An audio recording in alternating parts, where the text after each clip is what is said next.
Thanks, Simone. The Hamilton Ticats play their home opener tomorrow night when they host the Saskatchewan Roughriders, and it is going to be a special night in the Hammer. The Ticats will honor the great Garney Henley by retiring his number 26 during a ceremony at halftime. And here with more on Henley's exploits is another great Ticats multi-platform columnist, Steve Milton. Uncle Milty, thank you for arriving at the station Rick, on time and well prepared. Rick, How are you? and I'll return the favor. Zamp, yes. Thanks for having me here. It's great. It's been a while. It has been. Yeah, thanks for coming in. This is a long overdue honor, yes, but not one that has been bestowed on many players. No, I'll just point this out from the top.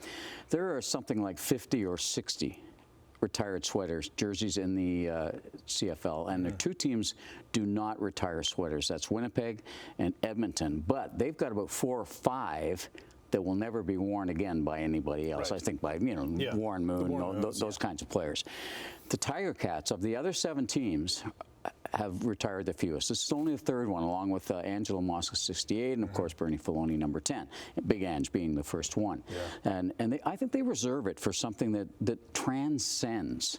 I mean, there's been lots of great players. You can tell that by the Wall of Honor, which is actually probably the greatest honor you can get is to be on that wall. But beyond that, you've got to transcend the game, and of course, Garney Henley did that. 16 years with the same team, played till he was 40. I would say either the first or the second most versatile player in the history of the CFL, the other being Jackie Park. Yeah. What made Garney so great? Anticipation, absolute spectacular knowledge of the game, tremendous pair of hands, and was outstanding open field tackler, the best of his time really, and never laid his hands on anybody. He tried not to. He tried to throw his body at their feet.